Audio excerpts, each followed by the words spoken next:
Salut, je m'appelle Yousri et j'ai des choses à dire. Aujourd'hui, je vais parler du sujet du comportement humain vis-à-vis de l'alimentation. Pour moi, il y a énormément de points qu'il faut absolument aborder aujourd'hui, car ça va mettre en lumière énormément de choses dont je ne sais même pas si les gens sont réellement conscients. Je pense que oui, mais au vu de l'état de la population mondiale, je parle, pour moi, il y a un réel problème sur ce point-là. On constate aujourd'hui, à notre époque, énormément de problématiques de comportement. En premier lieu, celui où on entend le plus, c'est la dépression. La dépression est une dominante comme problématique de notre époque. Et les solutions qui sont proposées, c'est les anxiolytiques, euh, les calmants, je crois, ou ce genre de choses, ce genre de conneries. Et pour moi, euh, c'est un réel problème euh, vis-à-vis par rapport à l'alimentation moderne. Et il n'y a pas que la dépression d'ailleurs. Pour moi, il y a le comportement violent, impulsif, euh, tout ce qui va être brouillard mental, ce genre de choses. Pour moi, honnêtement, la population mondiale n'est pas à son plein potentiel. Ça, pour moi, ça me semble être quelque chose de comment dire, de logique. Bah, c'est vrai que tout le monde forcément ne se penche pas sur le sujet, mais pour moi, vraiment, honnêtement, on est sur une population qui est littéralement atrophiée mentalement à cause juste de l'alimentation. L'alimentation de notre époque est ultra transformée, mais surtout elle est anti-inflammatoire et en fait elle est bourrée de sucre et de mauvaise graisse, tout ce qui va être huile végétale, etc. Et j'en passe et des meilleurs, et tout ce qui va être ultra transformé au final. Et du coup, ce qui amène à dire que au-delà de... Il y a une phrase qui dit que ce qu'on mange, c'est ce qu'on est. Au-delà de ça, ce que l'on mange dicte nos pensées, j'ai envie de dire. Parce qu'entre une personne, le constat est simple. Encore une fois, on va y aller par couche. Le constat est simple.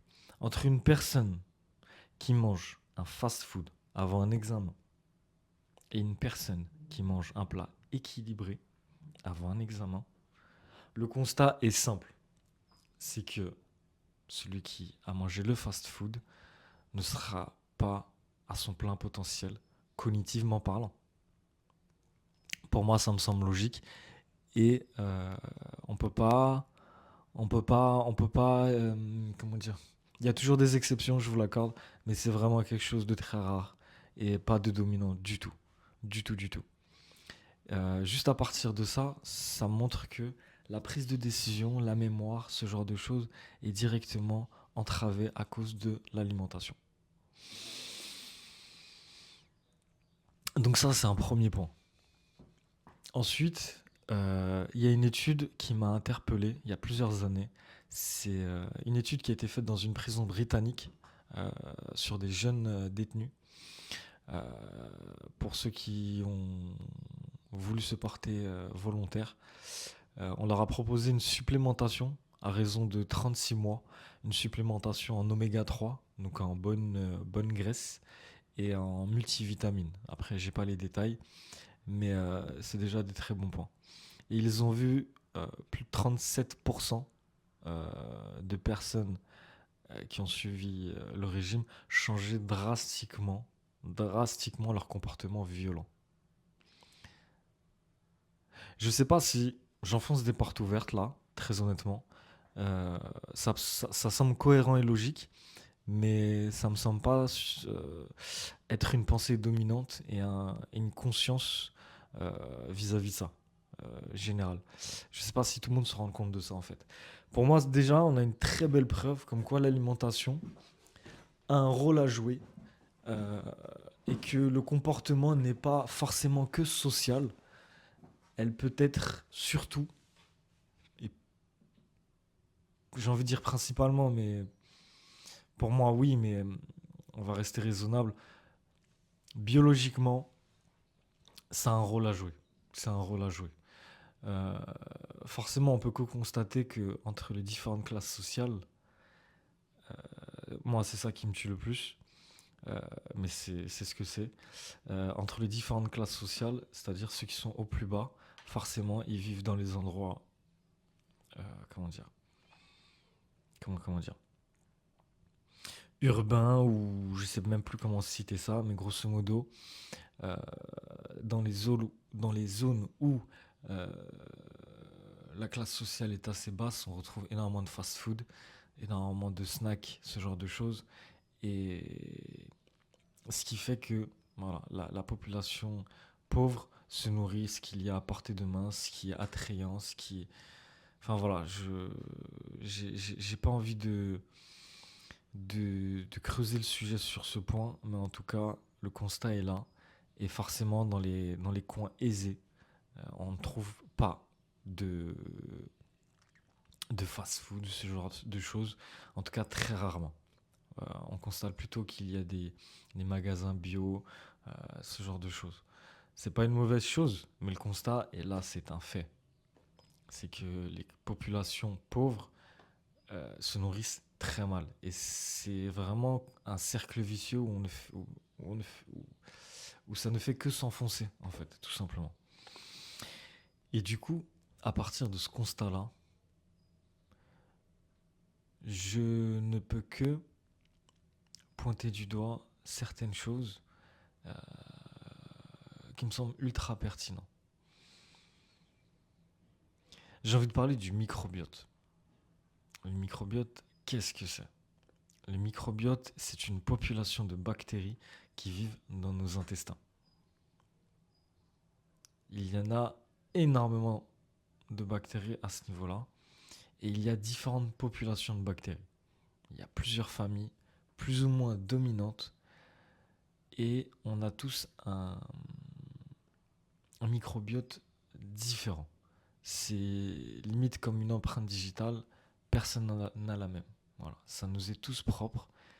Et on se les crée à travers notre vécu, notre alimentation. Et c'est notre mère qui nous l'a donné lors de notre naissance. Et du coup, la microbiote, qu'est-ce que c'est? C'est ce qui permet de digérer, en fin de compte, ce que l'on mange.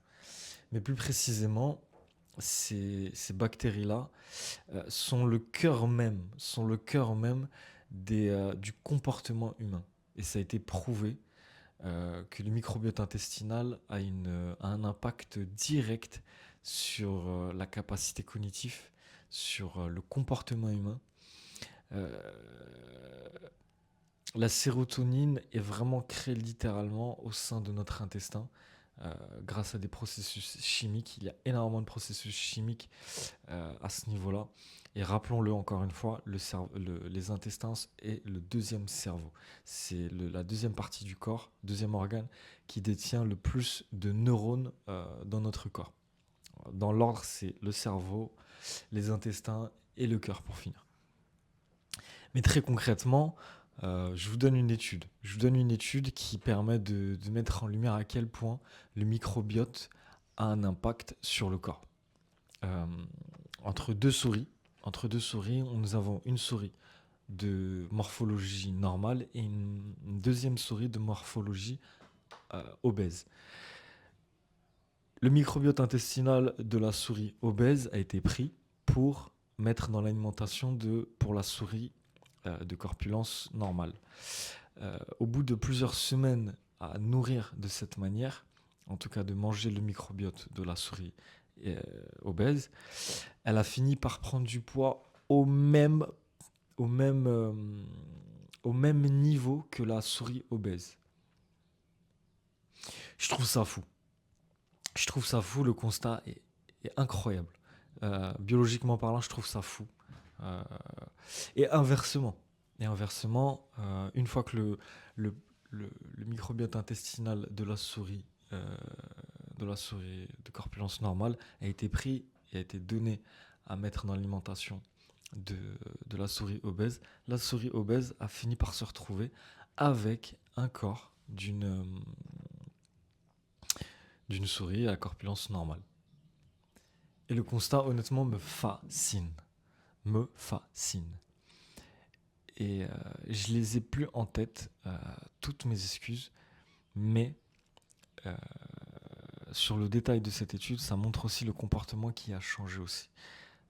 Forcément, ça me fait, ça me dérange que j'ai pas les, euh, les tenants et les aboutissants et surtout les détails, mais je sais que le comportement aussi a changé par rapport au comportement anxieux de la souris obèse et le comportement normal en fin de compte de la souris de corpulence normale.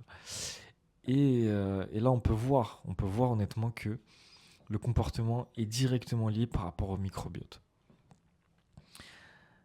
Le microbiote, il se crée littéralement au sein de notre existence durant notre enfance jusqu'à l'âge où on a. Et on le construit littéralement avec ce que l'on mange durant toute notre vie. Et littéralement, c'est ce qui donne notre personnalité aujourd'hui. Voilà. Et je vais y aller plus en profondeur, maintenant que le point du microbiote intestinal a été soulevé. C'est que lorsque l'on prend soin de notre alimentation, certes, améliore certains points, mais en poussant la réflexion vraiment loin, avec comment dire, en changeant mon alimentation, je me suis vu littéralement devenir un nouvel homme. Et, et littéralement, en fait, il y a des personnes qui sont, je dirais, avec le recul, le constat que j'ai pu faire, il y a des personnes qui sont assez sensibles à l'alimentation. Ça peut changer ou pas, avec un fort levier ou pas. Mais moi, en tout cas, ça a eu un très gros impact. Et ça a littéralement changé ma vie. Je me suis vu devenir plus calme, moins impulsif, plus réfléchi, avoir surtout un brouillard mental qui a disparu. Euh, Parce qu'en fin de compte, quand on vit avec cette chose-là durant toute sa vie, on pense que c'est la normalité. Et c'est ça le constat le plus fou, pour moi en tout cas. C'est que, c'est que lorsque j'ai libéré tout ça, je vous explique pas. J'ai découvert un nouveau cerveau, j'ai découvert des nouvelles perspectives mentales, euh, cognitives, j'en passais des meilleures. Donc la vie est plus douce, la vie est plus belle, elle est plus paisible. Et c'est un constat personnel et très profond et très sincère que la vie est littéralement beaucoup plus douce et on se sent plus armé pour les épreuves de la vie. Et ce qui fait que je peux que conseiller aux gens de bien manger. Je peux que conseiller aux gens de bien manger et de creuser le sujet de ce qui leur convient, voilà, tout simplement. On est tous différents, on est tous différents. Et je le rappelle, hein, chaque personne a une alimentation à avoir personnellement. Je comprends que la question, elle est un peu particulière quand on dit de bien manger. Ok, bien manger, c'est manger brut, ok. Mais tout le monde est différent. Tout le monde est différent, donc c'est là où faut mettre une réelle intention. Faut mettre une réelle intention à, à préparer à manger, à choisir ses aliments, savoir d'où ils viennent, comment ils ont été faits et sous quelles conditions, etc. Ce genre de choses. Et tout ce cheminement, juste ce cheminement, déjà, ça conscientise le corps qui, mange, euh, qui mange des bonnes choses, des bons aliments, un bon carburant. Donc voilà. Donc voilà. Et oui, oui, surtout le point de je sais même plus quoi. Je pense que le sujet déjà est assez large comme ça. Donc je vais m'arrêter ici. Et je pense que je referai une vidéo avec un peu plus de détails parce que et un peu plus en profondeur.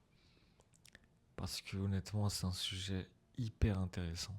C'est vraiment la partie de l'alimentation qui me fascine le plus. Euh, donc voilà. Je vous dis à bientôt. Ciao.